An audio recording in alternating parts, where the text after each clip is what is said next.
اللہ تعالیٰ نے انسان کو اس طرح کا بنایا ہے کہ وہ انسانوں سے مل جل کر رہنے میں سکون محسوس کرتا ہے، دوستیاں لگاتا ہے، تعلقات بناتا ہے، محبتیں کرتا ہے، اس لیے کہ انسان تنہا نہ رہ سکتا ہے، نہ جی سکتا ہے، نہ ٹھنڈک پا سکتا ہے۔ اللہ تعالیٰ نے اسے معاشرتی بنایا ہے تو یہ معاشرے کے دوسرے لوگوں کے ساتھ مل کر ہی اپنی زندگی کو گزارتا ہے۔ لیکن ہم یہ دیکھ رہے ہیں کہ لوگوں کے تعلقات ایک دوسرے کے ساتھ بڑی تیزی سے بنتے ہیں اور پھر بڑے اچھے اور بڑے گہرے ہو جاتے ہیں، لیکن زیادہ دیر تک چلتے نہیں۔ وقت کے ساتھ ساتھ پہلے ان میں شکوے پیدا ہوتے ہیں، شکایتیں پیدا ہوتی ہیں، پھر اس کے بعد وہ شکایتیں دلوں کی دوری کا سبب بنتی ہیں، پھر نتیجہ یہ نکلتا ہے کہ وہ تعلق نہ صرف خراب ہوتا ہے بلکہ بعض جگہوں پہ اختلاف، عداوت اور دشمنی کی صورت بھی اختیار کرتا ہے۔ کیا کتاب و سنت نے اس تعلق سے ہماری کوئی رہنمائی کی ہے اور ہمیں کس طرح سے زندگی میں تعلقات کو آگے لے کے چلنا چاہیے؟ چند ایک باتیں اس تعلق سے آپ کی خدمت میں عرض کرنی ہے۔ سب سے پہلے تو یہ سمجھ لیں کہ دین کہتا ہے تعلق جو بھی لگائیں نا، رشتہ جو بھی بنائیں وہ تقوی کی بنیاد پر بنائیں، محض اللہ تعالیٰ کی رضا کے لیے کسی سے دوستی رکھیں۔ یہ اتنا خوبصورت، اتنا اہم، اتنا بنیادی حل ہے کہ ساری باتیں اسی کے اندر آ جاتی ہیں۔ جب کسی سے تعلق ہی اللہ کی رضا کے لیے ہے تو پھر وہ آپ کی کوئی بات بھی نہ مانے، وہ آپ کی کسی امید پر بھی پورا نہ اترے، وہ آپ کی کسی جگہ کسی خواہش کا احترام بھی نہ کرے، تو آپ کو اس لیے تو محبت نہیں کر رہے کہ وہ آپ کی سنے، آپ کی مانے، آپ کو نفع دے، آپ تو اللہ کی رضا کے لیے محبت کر رہے ہیں، اور رضا الہی تو مومن کو ہر وقت مطلوب ہوتی ہے۔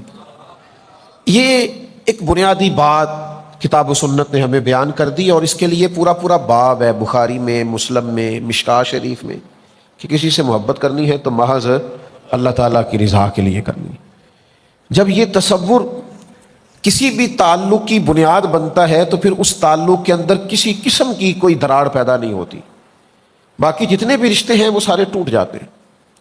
آپ کے تعلقات کاروباری ہوں، آپ کے تعلقات کسی مخصوص کام کے لیے کسی سے ہوں، کسی خاص کاروباری شراکت داری کی بنیاد پر ہوں، وہ اپنے وقت پر جا کے کسی نہ کسی مقام پر چیزیں پرانی بھی ہوتی ہیں اور ان کے اندر نقص بھی واقع ہوتا ہے، لیکن جو تعلق تقوی کی بنیاد پر ہوتا ہے نا، اس میں بندہ دوسرے بندے کے ساتھ ڈائریکٹ نہیں ہوتا، اس میں دو بندوں کے درمیان اللہ کی رضا موجود ہوتی ہے، تو اس کی بھی برکات اتنی ہوتی ہے کہ وہ تعلق اتنا قائم رہتا ہے، اتنا قائم رہتا ہے کہ رب فرماتا ہے دنیا میں نہیں گویا آخرت میں بھی وہ تعلق قائم رہے گا۔ سورہ زخرف کی ایک آیت میں نے تلاوت کی ہے، اللہ تعالیٰ نے ارشاد فرمایا الاخلاء یومئذ بعضهم لبعض عدو، فرمایا گہرے دوست بھی قیامت کے دن دشمن بن جائیں گے۔ جو بڑے پختہ دوستیاں رکھنے والے لوگ تھے ان کا بھی قیامت میں ایک دوسرے کے ساتھ عداوت کا معاملہ ہو جائے گا۔ بچے گا کون؟ فرمایا الا المتقین، جن کی دوستیاں تقوی کی بنیاد پر ہوں گی وہ دوستیاں قیامت کے دن بھی قائم رہیں گی۔ بلکہ طبرانی میں حدیث موجود ہے، نبی کریم علیہ السلام نے فرمایا جن لوگوں کے لیے اللہ اپنی بارگاہ کرم سے جنت کا فیصلہ کرے گا، وہ لوگ عرض کریں گے کہ مالک تو نے ہمارے لیے تو جنت کا فیصلہ فرما دیا، تو وہ کہاں ہیں جو ہمارے ساتھ مل کے نمازیں پڑھا کرتے تھے؟ وہ کہاں ہیں جو ہمارے ساتھ مل کے تیری یاد کرتے تھے، ذکر کرتے تھے، دین کی خدمت کرتے تھے، حج و زیارت کرتے تھے، عبادات میں ہم مشترک تھے، تو مہربانی کر انہیں بھی بلا۔ تو محبوب فرماتے وہ کسی اپنی کمزوری اور کوتاہی کی وجہ سے اس فیصلے کے مستحق نہیں تھے، لیکن جب یہ صالحین ان کی سفارش کریں گے تو اللہ تعالیٰ انہیں بھی جنت عطا فرما دے گا۔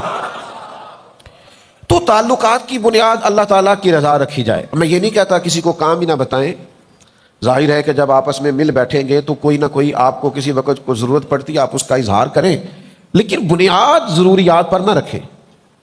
بنیاد تعلقات کو تعلق رہنے دیں، تجارت نہ بنائیں۔ اگر آپ اس کو تجارت بنا لیں گے تو پھر یہ تعلق نہیں ہے، پھر یہ کاروبار ہے۔ جس سے بھی تعلق ہے اس سے نفع ہی لینا ہے، جس سے بھی تعلق ہے اس سے کوئی فائدہ ہی اٹھانا ہے، جس سے بھی تعلق ہے اسے کوئی کام ہی بتانا ہے، تو بھئی آپ بہت اچھے بزنس مین تو ہو سکتے ہیں لیکن بہت اچھے دوست نہیں ہیں۔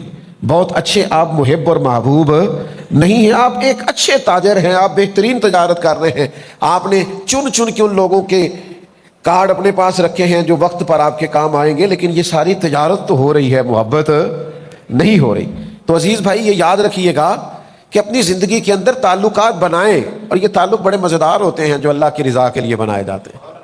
یہ جتنے بھی ہمارے تعلقات ہیں نا، استاد کا شاگرد سے رشتہ، ایک کلاس فیلو کا کلاس فیلو سے رشتہ، ایک دینی بھائی کا دوسرے دینی بھائی سے تعلق، ہمارا اپنے شیخ سے رشتہ، شیخ کا اپنے مرید سے رشتہ، ان سب کی بنیاد اللہ کی رضا ہے۔ اور نبی پاک علیہ السلام نے فرمایا جو لوگ اللہ کی رضا کے لیے ایک دوسرے سے محبت کرتے رہے نا، قیامت کے دن اعلان ہوگا، قیامت کے دن، اب میں جو کہنے لگا ہوں وہ آپ نے سمجھ جانا ہے، یعنی قیامت کے دن محبت کرنے والوں کا اعلان ہوگا۔ ان کی محبتیں بے شک دلوں میں رہیں، چھپی رہیں، لیکن محبت کرنے والوں کا قیامت کے میدان میں جہاں قومیں اکٹھی ہوں گی، محبت کرنے والوں کا اعلان ہوگا۔ یا رسول اللہ صلی اللہ علیہ وسلم کیا اعلان ہوگا؟ تو حضور فرماتے ہیں رب اعلان فرمائے گا میری رضا کے لیے آپس میں محبت کرنے والے کہاں ہیں؟ اللہ فرمائے گا آج میرے عرش کے سائے کے علاوہ سایہ کوئی نہیں، جو محض میری رضا کے لیے محبت کرنے والے تھے انہیں آج میں اپنے عرش کا سایہ عطا کروں گا۔ لیکن بنیاد کیا ہونی چاہیے؟ اللہ تعالیٰ کی رضا، اللہ تعالیٰ کی۔ امام کشیری رحمۃ اللہ علیہ فرماتے ہیں صرف یک نکاتی ایجنڈا دوستی کے درمیان آپ طے کر لیں، صرف ایک بات کہ جب بھی کسی سے تعلق بنانا ہے کوئی دنیاوی منفعت پیش نظر نہیں رکھنی، محض دین کے لیے، صرف ایک بات، کسی لمبی تشریح کی ضرورت نہیں، لمبی توضیح کی ضرورت نہیں، کسی لمبی بحث میں جانے کی ضرورت نہیں، محض اللہ کی رضا۔ آپ اس کی بنیاد پر تعلق رکھیں، آپ کا دل ٹھنڈا رہے گا، ذہن سکون میں رہے گا، آپ کو کسی سے شکوہ ہی نہیں پیدا ہوگا، شکایت ہی نہیں پیدا ہوگی، اس لیے کہ آپ بندے کے ساتھ ڈائریکٹ ہے ہی نہیں، آپ کے اور اس کے درمیان تو اللہ موجود ہے، اس کی رضا موجود۔ وہ تعلق نہیں رکھنا جس تعلق میں یہ منفعت ہو کہ ہماری بات مانے گا تو پھر ہی جانا ہے، ہم نے تو وہ تعلق رکھنا ہے کہ وہ مانے نہ مانے، ہمارا تو تعلق ہی اللہ کی رضا کے لیے۔ کورے ورق کتاب نہیں ہوندے تے پتھر دل گلاب نہیں ہوندے، سجنا تو پہلا ہی سوچ کے لائیں پھر یاراں نال حساب نہیں ہوندے۔ تو حساب کرتا پھرتا ہے کہ میری اتنی مانی ہے تو اتنی نہیں مانی، تو اتنی سنی ہے تو اتنے حساب کتاب میں دوستی نہیں چلتی۔ ہم تو بھائی اس کے قائل ہی نہیں ہیں، دوستوں کے ساتھ بھی اگر اس طرح چلنا ہے کہ مانیں گے تو چلے گی، تو نہیں مانیں گے تو پھر رہے ہم ایسی دوستی، اس تعلق کو نہیں لے کے چل سکتے۔ یہ تو بڑا بوجھ ہے، یہ تو مشقت ہے، یہ تو سراسر تکلیف ہے، یہ سراسر تکلف ہے، یہ درست نہیں ہے۔ تو بھائی تعلق کی بنیاد محض اللہ کی رضا، اور یہ تعلق لگا کے تو دیکھیں جتنا اس میں مزہ ہے نا، آپ یقین کریں ٹھنڈک ہی بڑی ہے، سکون ہی بڑا ہے، قلبی راحت ہی بڑی ہے۔ آپ کسی بندے کے ساتھ لالچ کے لیے مل کے دیکھیں، وہ ملنا بوجھ ہے، آپ کا لالچ پورا نہیں ہوا، آپ تکلیف میں ہیں، آپ کی وہ امید پوری نہیں ہوئی، آپ اذیت کا شکار ہیں۔ لیکن اگر آپ کا وہ تعلق اللہ کی رضا کے لیے ہے نا، تو یقین کریں میرے بھائی، آپ جب بھی ملیں گے پیار سے ملیں گے، آپ جب بھی ملیں گے خلوص سے ملیں گے، آپ کے اندر ایک خاص قسم کی روحانیت ہوگی، آپ کبھی اس چکر میں نہیں پڑیں گے، آپ کو قلبی طور پر ٹھنڈک محسوس ہوگی۔ ایک حدیث ہے ابو داؤد شریف میں، مجھے بڑا مزہ دیتی ہے، میں بڑی اس سے ٹھنڈک محسوس کرتا ہوں، اس کے جو پہلے لفظ ہیں وہی بڑے خوبصورت اور شاندار ہیں۔ حضرت عمر فاروق رضی اللہ تعالیٰ عنہ حدیث کے راوی ہیں، اللہ تو انو جزا دے، راوی دیکھو کیڈا شاندار ہے۔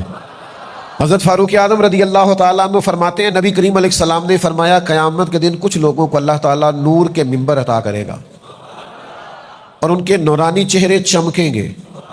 اگلے لفظ ایسے ہیں کہ وجد آتا ہے، حضور فرماتے ہیں وہ نہ نبی ہوں گے نہ شہید ہوں گے، لیکن نبی اور شہید ان کا مرتبہ دے کے رشک کریں گے، انبیاء اور شہداء ناز کریں گے، کہیں گے واہ کیا شان ہے، کیا مرتبہ ہے، کیا منصب ہے۔ تو پھر انبیاء اور شہداء اللہ کی بارگاہ میں عرض کریں گے مالک یہ کون ہے جن کا اتنا مقام ہے؟ تو رب کریم فرمائے گا یہ وہ لوگ ہیں جو فقط میری رضا کے لیے ایک دوسرے سے محبت کیا کرتے تھے۔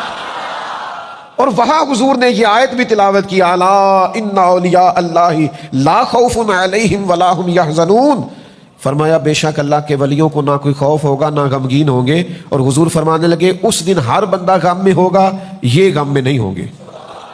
آپ یقین کریں میں بڑا آسان نسخہ آپ کو دے رہا ہوں، کرنا کچھ بھی نہیں، صرف اللہ کی رضا کے لیے پیار کرنا ہے۔ یہ محض رضا الہی کے پیار کا نتیجہ دیکھو۔ حضور فرماتے ہیں سارے خوف میں ہوں گے، یہ خوف میں نہیں ہوں گے، سارے غمگین ہوں گے، یہ غمگین نہیں ہوں گے۔ یا رسول اللہ کیا کیا ہے؟ فرمایا کیا بس اتنا ہے جس سے محبت کی ہے اللہ کی رضا کے لیے کی ہے۔ لیکن یہ ہم کرتے نہیں۔ اچھا کچھ لوگوں سے ہماری ایسی بھی محبت ہے اللہ کی رضا کے لیے، ہم ان سے ملے نہیں کبھی، ان کو دیکھا نہیں کبھی، لیکن ان سے اللہ کی رضا کے لیے محبت تو داتا صاحب سے محبت ہے نا، خواجہ اجمیر سے محبت ہے نا، غوث اعظم جیلانی سے پیار ہے نا، حضرت میاں شیر محمد شرک پوری سے محبت تو ہے نا، پیر جماعت علی سے پیار تو ہے نا، حضرت مہر علی سے محبت تو ہے نا، فاضل بریلوی کی غلامی تو ہے نا، شاہ نقش بند کے غلام تو ہے نا، ہمیں محبت ہے نا، اولیاء سے صوفیاء سے پیار تو ہے۔ دنیاوی تعلقات نہ لگائیں، لوگوں سے لالچ کے رشتے نہ بنائیں، محض اس لیے تعلق نہ بنائیں کہ میرا فلاں فلاں جگہ پہ کام آ جائے، محض اللہ کی رضا کے لیے پیار کریں۔ اور 3 لفظ مسند امام احمد بن حنبل کی حدیث میں ہیں، یہ بڑے لطیف ہیں، بڑے وقی ہیں، بڑے سمجھنے والے ہیں اور بڑے گہرائی والے ہیں۔ دنیا میں کون مومن ہے جو نہیں چاہتا کہ اس کا رب اس سے پیار کرے؟ اور پھر جس سے رب پیار کرے نا، اس سے اور کوئی نہ بھی نہ کرے تو اللہ رسول کا پیار ہی اس کے لیے کافی ہو جائے گا۔ تو معاذ بن جبل رضی اللہ تعالیٰ عنہ صحابی فرماتے ہیں کہ نبی کریم علیہ السلام نے فرمایا، رب فرماتا ہے میری محبت ان لوگوں پر واجب ہو گئی جو میری رضا کے لیے ایک دوسرے سے پیار کرتے ہیں، میری رضا کے لیے ایک دوسرے سے ملاقات کرتے ہیں، میری رضا کے لیے ایک دوسرے کی زیارت کرتے ہیں، اور میری رضا کے لیے ایک دوسرے پر خرچ کرتے ہیں۔ ان پر اللہ کی محبت واجب ہو گئی۔ بدقسمتی سے نا ہمارے ہاں تعلقات تجارت ہے، لوگ تعلق بناتے ہیں، کہتے ہیں اتنا میں اس کو تحفہ دوں گا پھر اتنا تحفہ وہ مجھے دے گا، میں اتنا اس کے کام آؤں گا پھر وہ میرے اتنا کام آئے۔ تعلق کو آپ نے بازار بنا دیا ہے، تجارتیں بازار میں ہوتی، یہ تو اللہ کی رضا کے لیے ہونا چاہیے تھا۔ آپ کہاں اس کو محبت کو کہاں لا کے آپ نے کھڑا کر دیا؟ آپ یہ نہ کریں، اس سے کوفت پیدا ہوگی، آپ خود بھی محسوس کریں گے کہ یار میں نے تو اتنی انویسٹمنٹ کی تھی جواب ہی کوئی نہیں آیا، میں تو اتنے تحفے لے گیا تھا اور سامنے والے نے جواب میں کچھ بھی نہیں دیا، تو آپ خود بھی پریشان ہوں گے۔ تعلق اللہ کی رضا کے لیے رہنے دیں۔ ہاں تحفہ لینے دینے سے محبت بڑھتی ہے، میں اس کا قائل ہوں، لیکن تحفہ لینا دینا چاہیے، تحفوں کی تجارتیں نہیں کرنی چاہیے۔ ایک شاعر نے کہا تھا میری خودداریاں تھکنے لگی ہیں، اب میں بھی تحفے پا کے خوش ہونے لگا ہوں، اب تھک گئی ہیں میری خودداریاں، اب مجھے بھی کوئی تحفہ ملے تو میرا دل جھکتا ہے اس آدمی کی طرف۔ تو تعلقات کو زندگی میں تجارت نہیں بنانا۔ پھر ایک اور بڑا مسئلہ ہے، مومن کی پتہ شان کیا ہے؟ مومن کی شان یہ ہے کہ وہ نفع دیتا ہے۔ مومن اس درخت کی طرح ہوتا ہے کہ جس کی جڑیں زمین میں بڑی گہری ہوتی ہیں اور اس کی شاخیں آسمان کی طرف بڑی اونچی ہوتی ہیں، پھل بڑا میٹھا ہوتا ہے، چھاؤں بڑی گہری ہوتی ہے۔ مومن ہمیشہ نفع دیتا ہے۔ مومن کا یہ کبھی مزاج نہیں ہوتا کہ میں فلاں کو استعمال کروں، معاذ اللہ میں اس سے نفع پاؤں، میں اس سے فلاں چیز حاصل کروں، یہ اس کی طبیعت نہیں ہوتی۔ خیر الناس من ینفع الناس، نبی کریم علیہ السلام نے فرمایا میرے مومنوں میں سب سے زیادہ بہتر وہ ہے جو لوگوں کے حق میں بہتر ہے، جس سے لوگ نفع اٹھائیں۔ وہ یہ نہ کرے کہ لوگوں کو کتنا استعمال کر سکتا ہے، بلکہ مومن کی شان یہ ہے کہ وہ نفع دینا شروع کرتا ہے۔ آج نا ہمارے ہاں حقوق پر کانفرنسیں ہوتی ہیں، جلسے ہوتے ہیں، کتابیں لکھی جاتی ہیں، اور ساری اس لیے لکھی جاتی ہے کہ ہمیں حق دو۔ تو میں اکثر دوستوں سے کہا کرتا ہوں یہ حق دو، حق مانگو، یہ مہم ختم کر کے اگر ہم سارے حق ادا کرنے شروع کر دیں نا تو بات بڑی آگے چلی جائے گی۔ میرے قبلہ عالم میرے اسا فرمایا کرتے تھے کچھ لوگ کہتے ہیں یہ بچے ہیں، یہ پال جائیں گے، بڑے ہو جائیں گے، کل کو میرا سہارا بنیں گے۔ فرماتے نا بھائی توبہ توبہ، ہم ان کا سہارا نہیں مانگتے، ہم تو اللہ رسول کا سہارا مانگتے ہیں۔ فرماتے تھے ہم تو ان سے بھی نفع نہیں چاہتے، ہماری تو ڈیوٹی لگی ہے کہ یہ اولاد ہے اس کی اچھی خدمت کرنی، اچھی پرورش کرنی، تعلیم و تربیت کرنی، ہم وہ کریں گے۔ لیکن یہاں بھی ہماری وہ سوچ نہیں ہے ہاں یہ خدمت کریں گے تو انہیں نفع ملے گا، یہ خدمت کریں گے تو دعا ملے گی، یہ خدمت کریں گے تو اجر پائیں گے۔ لیکن ہم یہ بھی لالچ نہیں رکھتے ہم نے جو اجر بھی لینا ہے رب کریم سے ہی لینا ہے۔ تو نفع لے لینا، میں نے فلانے سے فائدہ اٹھا لیا، یہ بات درست نہیں ہے۔ دوسری بات یہ ہے کہ اپنے پیاروں کو تکلیفوں میں نہیں ڈالا جاتا۔ جن سے محبت ہوتی ہے انہیں بندہ آزمائشوں میں ڈالتا ہے، انہیں بندہ لا کے تو اس جگہ کھڑا کرتا ہے جہاں آگ ہو اور ان کو گرمائش پہنچے، ان کو لا کے وہاں کھڑا کیا جاتا ہے جہاں وہ تکلیف میں آ جائیں۔ میرے عزیز، اگر آپ کا واقعی کسی سے مخلصانہ تعلق ہے تو پھر کبھی اس سے کوئی ایسا مطالبہ نہ کریں کہ وہ بیچارہ آزمائش میں آ جائے۔ پیاروں کو تکلیفیں نہیں دیا کرتے، امتحان میں تو نہ ڈالیں، تکلیف تو نہ دیں۔ اور بعد کا تو بندہ اتنا پیارا ہوتا ہے اور اس کے ساتھ دل اتنا زیادہ لگا ہوا ہوتا ہے۔ میں آپ کو آج اپنا درد بیان کر رہا ہوں کہ پورا اس کا وجود دیکھ کے سوچ میں پڑ جاتے ہیں کہ یار تجھے انکار بھی نہیں کر سکتے، پر تو نے کہاں لا کے کھڑا کر دیا؟ تو نے مطلب یہ تجھ سے امید بے تحاشا تھی، تو نے یہ کیا کیا؟ تجھے یوں نہیں کرنا چاہیے۔ تو کبھی بھی اپنوں کو، یار دیکھو نا، بلا مثال و بلا تشبیہ، صرف سمجھانے کے لیے عرض کرتا ہوں، سیرت بعض اوقات بات کریں تو بات سمجھ میں آتی ہے۔ مسجد کی صفائی کرنے والی ایک خاتون کا وصال ہو گیا، حضور علیہ السلام اس پر بڑی شفقت فرمایا کرتے تھے، وہ بوڑھی وصال کر گئی، صحابہ فرماتے ہیں ہم نے رات کو اسے دفن کر دیا۔ صبح آ کے اللہ کے محبوب نے اظہار فرمایا تم نے بتایا کیوں نہیں؟ تو ہم نے عرض کی حضور ہم نے آپ کو تکلیف دینا مناسب نہیں سمجھا۔ کیا کرنا تھا بھلا حضور نے؟ جنازہ پڑھانا تھا، 4 تکبیریں پڑھنا تھی، لیکن یا رسول اللہ صلی اللہ علیہ وسلم ہم نے آپ کو تکلیف دینا پسند نہیں کیا۔ یہ ہے عنوان محبت کہ آپ کا کسی سے پیار ہے، پھر آپ نے اس کو سولی پہ لٹکا دیا۔ آپ کی اس سے محبت ہے اور آپ نے اس کو اتنی سخت جگہ پہ لا کے کھڑا کر دیا ہے جہاں وہ بیچارہ کچھ کہہ ہی نہ سکے۔ یہ انداز ہمارے ہاں، یہ دیہاتی ماحول میں بعض اوقات اس طرح بھی ہوتا ہے، وہ جی میری بہن رشتہ لینے آ گئی ہے، اب وہ بہنوئی آ گیا ہے، ٹھیک ہے بچہ تھوڑا نکما بھی ہے تو کیوں قربانی دیں گے آپ بیٹی کی؟ اور پھر اس بہن کو اللہ سمجھائے کہ بھائی آپ سے پیار کرتا ہے، محبت کرتا ہے، اور آپ نے اسے اس آزمائش میں ڈال دیا ہے کہ وہ آپ کے نکمے بیٹے کو اپنی لائق بیٹی کا رشتہ دے دے۔ آپ اس قدر امتحان میں کیوں ڈالتے ہیں کسی؟ یہ انداز کبھی زندگی میں اختیار نہ کریں۔ آپ جس سے پیار کریں پھر اس کے جذبات کا احترام کریں، پھر آپ اس کی قد کاٹ کا احترام کریں۔ کوئی ایسا رویہ اختیار نہ کریں جس سے آپ جس سے محبت کرتے ہیں اسے تکلیف آئے۔ لیکن وہ ہمارا انداز بڑا انوکھا ہو گیا ہے، ذرا تھوڑا سا جی آپ نے 2 جملے کہنے آپ کو پتہ ہی نہیں۔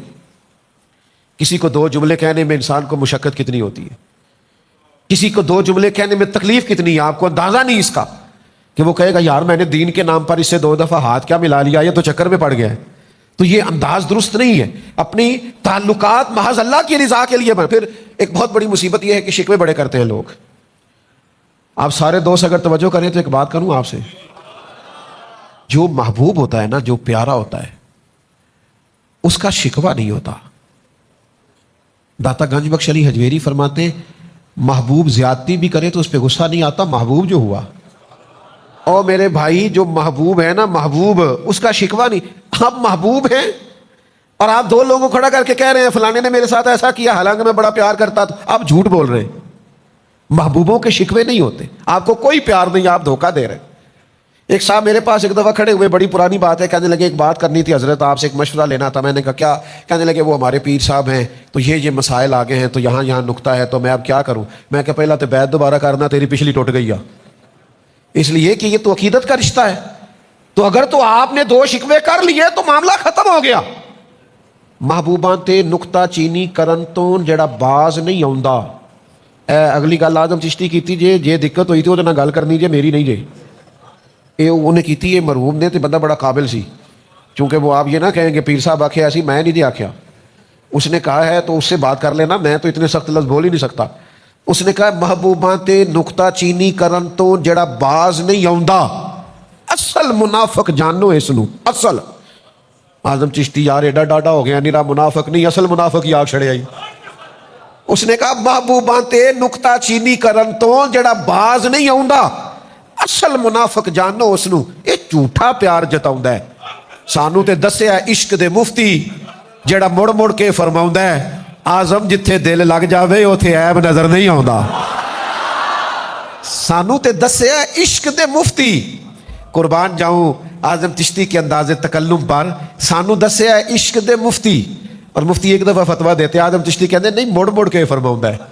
سانو دسیا عشق دے مفتی جڑا مڑ مڑ کے فرماوندا ہے اعظم جتھے دل لگ جاوے اتھے عیب نظر یار دا کدے بھی گلا نہ کریے پاواں سہک دے ہی مر جائیے سجنا یہاں تے لائیے ہی نہ جے لائیے تے پھر توڑ. یہ پچھلا جملہ یاد کیا آپ نے؟ یار دا کدے بھی گلا نہ کریے پاواں سہک دے ہی. یار دا کدے بھی گلا نہ کریے پاواں سہک دے ہی مر جائیے سجنا یہاں تے لائیے ہی نہ جے لائیے پھر توڑ. تو شکوہ کرنا گلا. اچھا شادی دیکھ لیں آپ, 300 رشتہ دار شادی میں آیا ہوگا تو محبت ہے تو آیا نا, کوئی بھانجے کی شادی پہ آیا ہے, کوئی بھتیجے کی, کوئی کسی کی, کوئی کسی کی. ان میں 3-4 ہوں گے شکموں والے, وہ اپنا گروپ علیحدہ لے کے بیٹھے ہوں گے, وہ ایک منصوبہ بنا رہے ہوں گے کہ شادی خراب کیسے کر دی. تو یہ شکوے جتنے بھی ہیں نا یہ نفرتیں پیدا کرتے ہیں. اس لیے اسلام نے کہا غیبت کرنے والا جنت میں نہیں جائے. تو گلے شکوے شکایتیں یہ تعلقات کو خراب کرتی ہیں. آپ محبت کریں, آپ پیار کریں. میرے تاج الشریعہ, میرے قبلہ عالم, میرا خزانہ, میری کل کائنات. میرے حضرت صاحب سے میں نے ایک دفعہ کہا حضور بڑھاپا ہے, کمزوری ہے, صحت بعض اوقات اجازت نہیں دیتی, کئیوں سے اٹھ کے ملتے ہو اور کئیوں کو ایک ہاتھ سے بھی ملاقات کر لیتے ہو, وجہ کیا ہے؟ کہنے لگے کچھ پروٹوکول کے قائل ہوتے ہیں, اٹھ کے نہ ملیں تو دوبارہ آتے نہیں, اور کچھ ایسے ہیں ملو نہ ملیں اپنے ہیں, انہوں نے جانا کہیں بھی نہیں.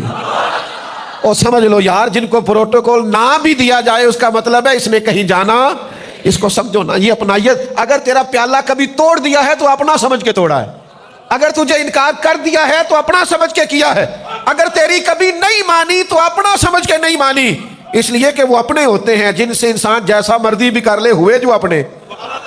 انہوں نے چھوڑ کے جانا, انہوں نے کہیں آگے بڑھنا. ملا رومی رحمت اللہ علیہ فرماتے ہیں تیرے ساتھ تیرا جانور جا رہا تھا لیکن کسی اور کا چارہ دے کے اگر ادھر مائل ہو گیا تو اسے دوبارہ گھر نہ لے کے آنا, تیرا نہیں. اسے کل کوئی سے اچھا چارہ کھلائے گا تو ادھر چلا جائے گا. آئین وفاداری سمجھو, تعلقات میں اللہ کی رضا لاؤ.